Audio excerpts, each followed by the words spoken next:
구세구 건강 클리닉입니다.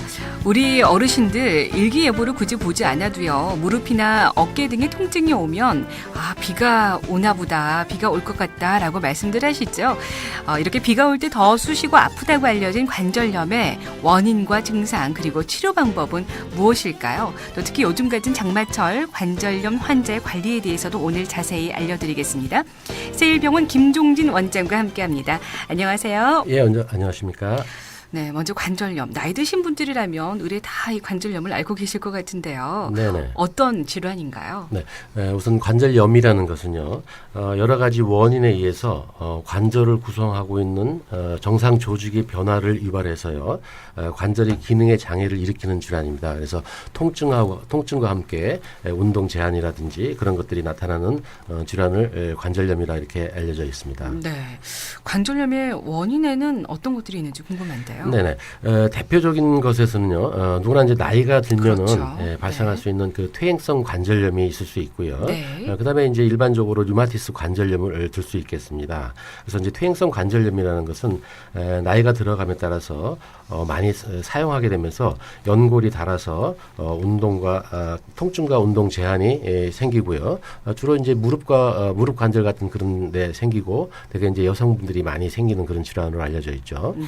그다음에 이제 류마티스 관절염은 일종의 이제 전신 면역 질환으로 알려져 있거든요. 그래서 되게 이제 아침에 일어나면은 양손이 뻣뻣해지고 잘 움직일 수 없다고 이렇게 말씀하시다가 되게 한 오후 조금 지나고 나면은 그런 것들이 좀 풀리는 네. 그런 증상을 호소하시면서 이거는 이제 손가락뿐만 아니라 무릎이라든지 허리라든지 여러 가지 관절을 같이 동반하는 게 특징적이다 이렇게 알려져 있습니다. 네. 관절염의 진단, 이 퇴행성인지 류마티스인지 진단을 어떻게 내리는지 참 궁금한데요. 네네. 일반적으로 그래서 아까 같은 그런 특징적인 증상들이 있고요. 대개 이제 류마티스 관절염은 손가락에 아침에 일어나면은 뻣뻣하는 그런 증상과 함께 네. 여러 가지 다른 증상들이 나타나는데 류마티스 관절염은 피 검사로 주로 할 수가 있거든요. 네. 그래서 류마티스 인자라고 해서 어떤 특별한 피 검사를 하게 되면은 아까 말씀드렸듯이 자가 면역 질환의 일종이라고 그랬잖아요. 맞아요. 그래서 우리 몸속에 그런 변화가 일어나기 때문에 피 검사로서 진단을 할 수가 있고요. 그다음에 퇴행성 관절염이라는 것은 아까 말씀드렸듯이 큰 그 관절에 주로 많이 생기는데 되게 이제 무릎 같은 데에서는 무릎에 좀 변형이 온다든지 나이가 한 40대 50대 되면서 그다음에 물이 차오면서 그런 변형이 오고 엑스레이라든지 이런 방사선 검사라든지 그다음에 정밀 검사를 해서 MRI 같은 걸 해보면은 되게 진단을 할 수가 있겠습니다. 퇴행성과 류마티스 외에 젊은 사람들에게 관절염은 잘 오지 않나요? 주로 그렇다면? 거의 없는 경우가 많은데요. 네. 되게 이제 젊은 사람들이 통증이 오는 경우, 특히 이제 무릎 같은 경우에 있어서는 관절염보다는 무릎의 앞쪽에 생기는 그 연골 연화증이라는 게 있어요. 그래서 계단 내려온다든지 계단을 내려올 때 무릎 앞쪽에 네. 뚜껑뼈 같은 게 있거든요. 네, 네. 그런 게 좀 시큰거린다든지 그런 것들이 올 수가 있는데 되게 그런 경우는 쪼그려 앉아서 많이 일을 한다든지 그다음에 이제 근력이 약해져서 특히 허벅지 앞쪽에 근력이 약해졌을 때 이런 연골 연화증이 오는 그런 경우가 있고요. 그다음에 네. 이제 젊은 사람들 같은 경우는 물론 관절염 중에서는 외상성 관절염이라는 게 있어요. 네. 그래서 외상에 의해서 관절 주위에 손상이 일어났을 때 이거에 의한 2차적으로 이런 관절염이 올 수도 있습니다. 네. 그런 정말 요즘처럼 비가 자주 내리는 날씨에는 관절염 통증이 심해진다고 알려져 있습니다. 실제로는 정말 이 말이 맞는지 그렇다면 왜 그런지 궁금합니다. 네. 그래서 몇 가지 이제 그 연구 결과들이 있는데요. 대개 한 서너 가지 이유 때문에 이런 그 날씨가 습하고 비가 오면은 관절염이 통증이 심해지는 것으로 알려져 있는데요. 네. 먼저 이제 비 오는 날 같은 데는 기압 차이 때문에 통증이 심해진다 이렇게 알려져 있거든요. 그래서 비가 내리고 흐린 날씨에는 그 기압이 상대적으로 낮아지지 않습니까? 이러므로 해서 관절 내의 압력은 상대적으로 올라가게 되는 것으로 되어 있어요. 그래서 이로 인해서 관절을 싸고 있는 활액막이라는 게 있는데 네. 이 활액막에 분포된 신경이 이 기압이 상대적으로 올라감으로 해서 그러니까 바깥의 기압이 떨어지기 때문에 상대적으로 관절 속의 기압은 좀 올라가거든요. 이런 것 때문에 신경이 자극을 받아서 통증이 악화된다 이렇게 알려져 있고요. 또 하나 기압이 낮아지거나 그럴 때는 혈액순환도 좀 떨어지거든요. 네. 그래서 혈액순환이 떨어지면서 통증을 유발하는 물질들이 관절 속에 더 증가되면서 통증이 악화된다 이렇게 알려져 있어요. 네, 그다음에 네. 또 하나는 우리가 이제 비가 내리는 날에는 햇빛이 없이 햇빛이 없기 때문에 멜라토닌이라는 그런 호르몬이 분비가 좀 많이 되는 것으로 되어 있거든요. 네. 근데 이제 이 멜라토닌이라는 호르몬은 생체 리듬에 관여해 가서 약간 그 우울증을 유발하기도 하는 그런 호르몬인데 그래서 날씨가 흐려지면서 이런 멜라토닌은 호르몬이 좀 분비되면서 우리가 비가 오면 약간 좀 기분이 좀 멜랑콜리해진다든지 그렇다 그러지 맞아요. 않습니까? 네. 그래서 이로 인해서 이제 기분이 좀 처지다 보니까 몸이 더 아픈 것처럼 느껴지는 것이다 이렇게 알려지고 있습니다. 네, 알겠습니다. 건강클리닉 함께하고 계십니다. 이병우 통신원 선수촌로 반여 1동 버스 종점에서 왕자 맨션 방향으로 대림 아파트 앞에서 승용차와 화물차의 추돌 사고가 났습니다. 지금 처리 중에 있다고 하니까요. 이 구간 지나시는 분들 참고 운행하시길 바랍니다. 네, 오늘 장마철의 관절염의 원인과 증상 또 치료 방법에 대해서 자세히 알아보겠습니다. 여름 장마철 이제 습도도 높아지고요. 불쾌 지수가 더불어 올라갑니다. 그렇다면 이런 온도나 습도는 관절염과 통증에 관계가 있는지 궁금합니다. 네, 그렇습니다. 온도와는 직접적인 관계가 있는데요. 일반적으로 네. 이제 온도가 내려가게 되면은 네. 무릎 안쪽의 압력이 높아지게 돼서 염증과 부종이 심하게 되기 때문인데 특히 관절 주위의 근육이 이제 온도가 내려가게 되면 긴장을 하게 되거든요. 그럼 상대적으로 관절이 좀 뻣뻣해지고요. 그다음에 이제 뼈와 뼈 사이에 마찰을 줄여주는 윤활유 역할을 해주는 그 관절액이라는 게 있습니다. 네, 그래서 네. 이 관절액도 상대적으로 굳어져서 제 기능을 못하는 것으로 되면서 통증이 좀 악화될 수가 있고요. 그럼 겨울에 더 통증이 그렇죠. 악화되겠네요. 일반적으로 날씨가 추워지면은 관절염 환자들은 좀 더 악화될 수가 있거든요. 네. 그래서 이런 온도하고 직접적인 관련이 있고, 네. 그런데 기온이 낮아지게 되면은 이제 근육이 굳어지면서 혈액 순환이 원활하게 이루어지지 네, 않기 네. 때문에 또 이러한 원인 때문에 근육과 인대를 더욱 딱딱하게 만들어서 이런 관절염을 악화시키게 됩니다.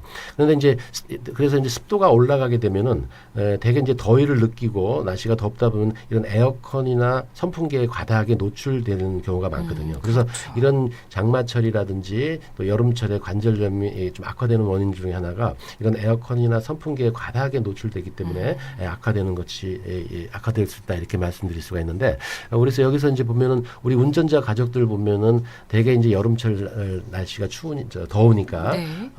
차에다가 계속 에어컨을 틀어놓고 맞아요. 다니지 않습니까? 네네. 그래서 그런 분들 같은 경우는 특히 관절이 안 좋지 않은 분들도 네. 장시간 이런 에어컨에 노출된다든지 하면은 이런 관절이라든지 그런 데 좀 무리가 올 수가 있기 때문에 시간마다 조금 그 에어컨을 좀 줄이고 그다음에 밖에서 나와서 좀 그 따뜻한 공기하고 네. 그걸 쐬고 하는 게 좋을 것 같고요. 그다음에 이제 손님들도 마찬가지겠죠. 이제 네. 잠깐 타면은 시원한 걸 원하긴 하는데 사실은 일하시는 분들은 맞아요. 그렇게 되면 하루 종일 에어컨에 노출되기 네. 때문에 조금 차 온도가 조금 높다 하더라도 그런 것을 서로 이해해야 될 것 같습니다. 그렇습니다. 택시기사분들 정말 오늘도 고생이 많으십니다. 그래서 적절하게 건강관리 스스로 잘 하시길 바라고요. 자, 그렇다면 관절 환자들에게 적당한 온도와 습도 참 그 애매할 것 같은데요. 어떻게 관리를 해야 될까요? 네, 그렇습니다. 그래서 여름철에는요, 에어컨과 선풍기의 찬바람을 이제 직접 쐬지 않는 게 조심하셔야 되고요. 네. 되게 이제 실내 온도는 그래서 섭씨 한 26도 정도로 유지하는 게 좋다 이렇게 돼 있어요. 네. 그러면서 외부와의 온도 차이가 5도를 넘지 않도록 조절하는 게 좋다 이렇게 돼 있고요. 그다음에 이제 실내 습도는 되게 50% 이내로 낮춰주는 게 좋은 것으로 돼 있거든요. 그래서 이제 보통 집에서 할 수 있는 게 여름철에는 외출 시 잠깐씩 그 난방을 하는 경우도 있어요. 그래서 관절염이 있는 그 환자가 있는 분들은 네. 외출할 때는 잠깐 난방을 해놓는다든지, 그다음에 이제 습기를 조절해주는 이런 그 벤자민이라든지 고무나무 등 같은 게 있잖아요. 네, 이런 네. 화분 등을 키우는 것도 좋은 것으로 되어 있고요. 또한 이제 일부에서는 주변에 숯을 배치해서 이런 습기 조절을 하는 것도 효과적이다 이렇게 알려져 있습니다. 네, 숯을 집 안에 두시는 것도 습기 조절에 효과가 있다고 합니다. 그렇다면 목욕을 할 때 우리 관절 환자들 어떻게 찬물과 더운 물 중 관리를 해야 하면 도움이 될까요? 네네. 일반적으로 이제 더우니까 이제 찬물로 목욕을 많이 하지 있잖아요. 네. 근데 이제 관절염이 있고 관절통이 있는 환자들 같은 경우서는 아무리 더워도 되게 하루에 한 번 정도는 한 40도에서 42도 우리가 일반적으로 이제 목욕할 때 그런 온도잖아요. 이런 따뜻한 온도에서 한 10분 내지 15분 정도 온욕을 하는 것이 여러 가지 관절염 통증을 완화시키고 진행을 막아주는 데 도움이 되는 것으로 되어 있습니다. 40도에서 42도라면 네. 몸을 담궜을 때 좀 뜨끈하다 약간 정도. 약간 따뜻한 정도 그 정도죠. 네. 그다음에 이제 대개 이제 또 찜질이라든지 온돌방 온돌이라든지 찜질방 온천 같은 경우도 이런 여름에라도 네. 도움이 되는 것으로 되어 있고요. 그다음에 이제 따뜻한 물에 통증 부위를 담그고 앉아 있거나 온찜질을 해주면은 결국은 아까 말씀드렸듯이 혈액 순환이 좀 완화되면서 근육이 이완되고 통증이 완화되는 그런 효과가 나타날 수가 있습니다. 네. 여름 장마철 관절염 환자의 관리를 주제로 김종진 원장과 함께 하고 있습니다. 궁금한 점 있으신 분은요. 전화 상담 준비되어 있습니다.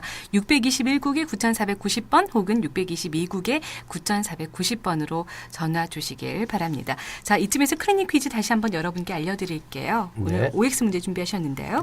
네. 관절염이 있는 환자는 여름에 더위를 식히기 위해서 찬물로 목욕하는 것이 좋다. 네. 이 말이 맞을까요? O와 X 중에 골라서 한 통의 100원의 정보 이용료 부과되는 샵 0949로 정답 남겨주시고요. 궁금한 점 있으시면 함께 남겨주시길 바랍니다. 친절한 상담 도와드리도록 하겠습니다. 스튜디오 949 함께하고 계십니다. 건강 클리닉 함께하고 계시는데요. 여름 장마철 관절염 환자의 관리를 주제로 함께 알아보고 있습니다. 이렇게 비가 자주 내리면 그 야외에서 운동하기 참 힘든 계절이 지금인 것 같아요. 네네. 운동을 계속 하는 것이 좋을까요? 어떻습니까? 네, 아주 중요합니다. 되게 이제 그 비가 많이 오고 그렇게 될 때 이제 관절염이 악화되는 경우도 그렇죠. 평소에 네. 이제 운동을 해주시다가 운동이 이제 적어지면서 통증이 더 악화되는 수가 있는데 네. 이런 여름철에 밖에 나가서 힘드실 때는 집에서 일반적으로 우리가 배운 그 스트레칭 같은 거 있지 않습니까? 네.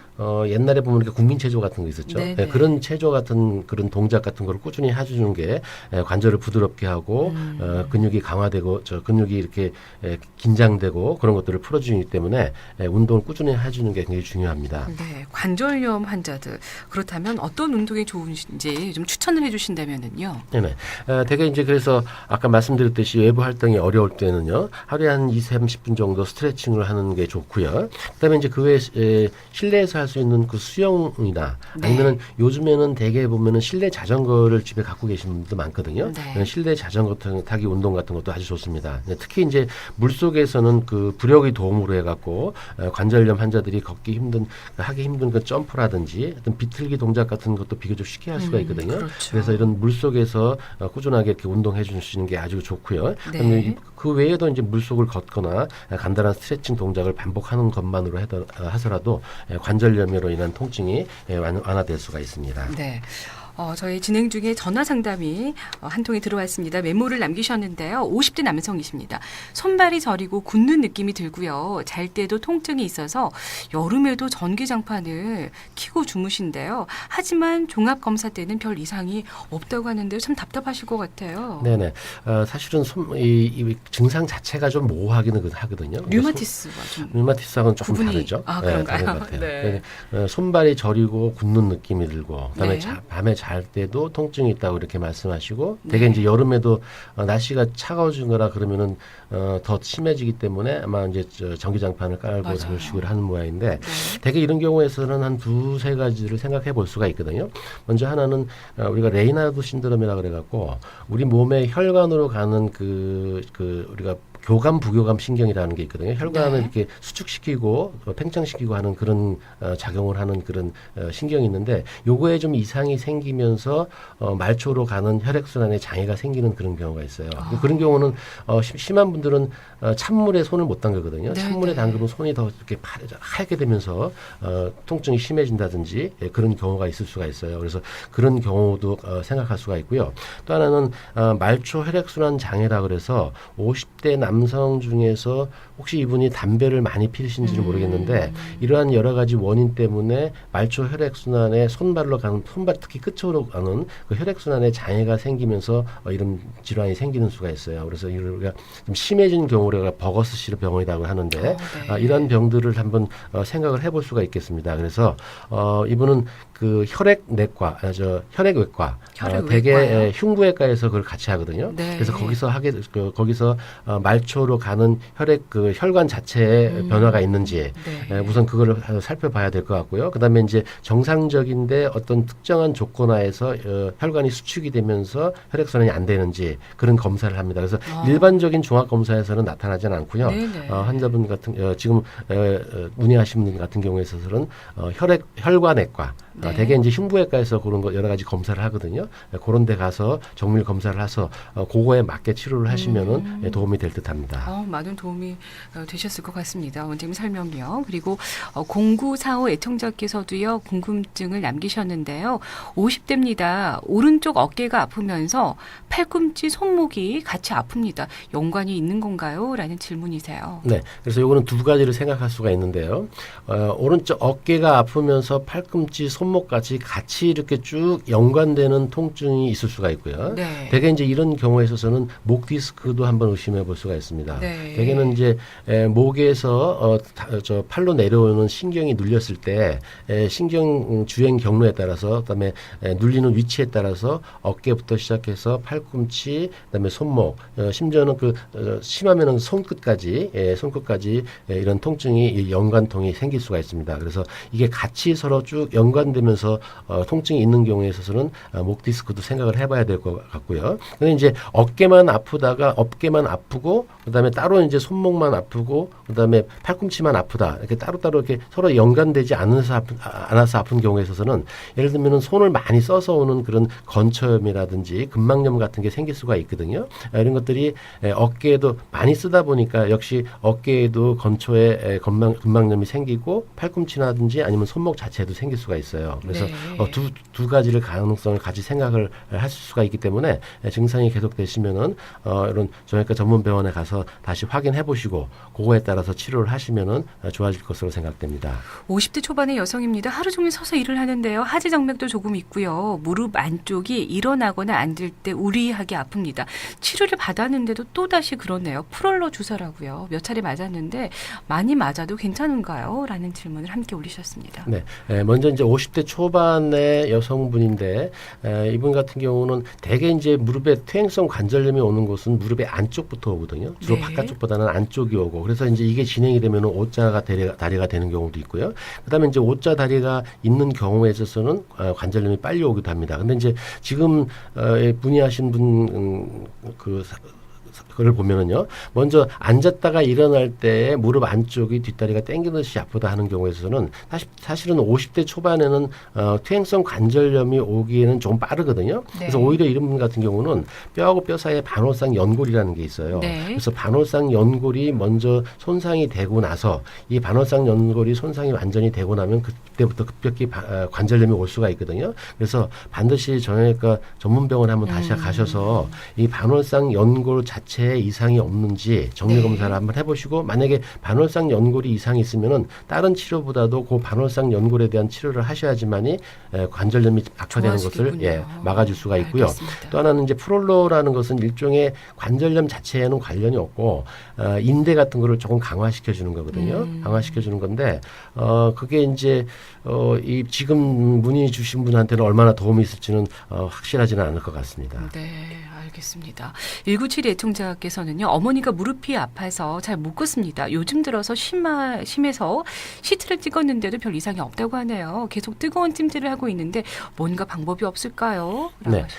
대개 이제 어머니 연세가 어떻게 되셨는지 모르겠는데요. 아마 엑스레이를 찍었는데 엑스레이상에서는 관절염 소견이 심하지 않았던 모양이에요. 네. 그래서 이제 다른 검사를 했는데 사실은 CT는 우리가 뼈를 중점적으로 볼 수가 있기 때문에 관절을 구성하고 일어나고 있는 연골이라든지 반월상 연골을 정확하게 볼 수가 없습니다. 그래서 이런 경우는 CT를 찍어보는 게 아니라 MRI를 찍어봐야지만이 반월상 연골이 손상이라든지 그걸 정확하게 알 수가 있고요. 방사선상에 특별히 이상이 없는데 계속 통증이 있는 경우는 반월상 연골이라든지 그런 것들이 이상이 있어서 오는 경우가 많거든요. 그런 경우는 조기에 치료를 하면 완치가 될 수 있기 때문에 CT 말고 MRI를 찍어보는 게 좋을 것으로 생각됩니다. 네. 오늘 질문들을 많이 올려주셨어요. 0226 애청자께서는요. 67세 여자분이신데요. 연골이 닳았다고 하는데 주사를 맞아야 하는가요? 이러다간 수술을 해야 할지 모르겠습니다. 참고로 갤랑바레 증후군으로 보행이 불편합니다. 제자리에서 운동을 하는데요. 무릎이 아파요. 그래도 운동을 해야 할까요? 라고 물으셨어요. 네, 아마 퇴행성 관절염이 있으시면서 그러니까 글라인 바렌 때문에 보행하기 좀 힘드신 것 같아요. 그래서 그런 경우에 있어서는 걸을 때 제대로 힘이 안 가기 때문에 무릎이 각도가 손상이 되면서 퇴행성 관절염이 빨리 올 수 있습니다. 올 수 있는데 이런 경우에서는 심하게 운동하시는 게 좋지는 않습니다. 네. 그래서 앉아서 할 수 있는 운동이라든지 되게 앉아서 자전거 타는 거 그런 네. 운동 같은 거를 하시는 게 좋고요. 체중을 실어서 하는 경우에서는 그 근력이 없기 때문에 오히려 무릎에 더 무리가 가는군요. 무릎에 가면서 망가질 수가 있거든요. 네. 그래서 걷는 운동 그런 것 체중을 실지 않는 운동 같은 것을 하는 게 좋을 것으로 생각됩니다. 네, 6984 애청자께서는 한의원에 진료를 받고 계시는데요. 나이가 많은 어르신께서 날이 더워서 차가운 바닥에서 잠을 주무시고 일어나 보니 허리를 못 움직여서 침 맞으러 왔다고 하소연을 하시더라고요. 예, 이런 경우는 가끔 있습니다. 왜냐하면 네. 아까 말씀드렸듯이 차게 되면 근육이 굳고 이렇게 긴장이 된다 그러지 않습니까? 네네. 그래서 이제 찬 바닥에 잘 때는 우리가 그 허리 근육에 여러 가지 관여하는 그런 인자들이 수축이 되기 때문에 근육이 네. 뻣뻣해지면서 우리가 마치 그 허리를 삐끗해갖고 염자처럼 그렇게 그런 증상이 나타날 수가 있습니다. 그래서 네. 그런 경우에서 그래서 너무 찬 바닥에서 주무시거나 그럴 때는 이런 그 근육 같은 것들이 그 경직이 올 수가 있기 때문에 그런 것은 피하시는 게 좋을 것으로 생각됩니다. 네, 알겠습니다. 자, 오늘 이쯤에서 클리닉 퀴즈 문제와 정답과 정답자 발표해 주실까요? 네. 오늘 문제입니다. 관절염이 있는 환자는 여름에 더위를 식히기 위해서 찬물로 목욕하는 것이 좋다. 네. 정답은 X입니다. 자, 퀴즈 정답자 어느 분께 행운 드릴까요? 네, 오늘은 2316 애청자께 드리겠습니다. 네, 소정의 기념품 댁으로 보내드리도록 하겠습니다. 네, 오늘 세일병원 김종진 원장과 함께 여름 장마철 관절염 환자의 관리를 주제로 여러 가지 이야기 나눠봤습니다. 오늘 말씀 고맙습니다. 네, 감사합니다.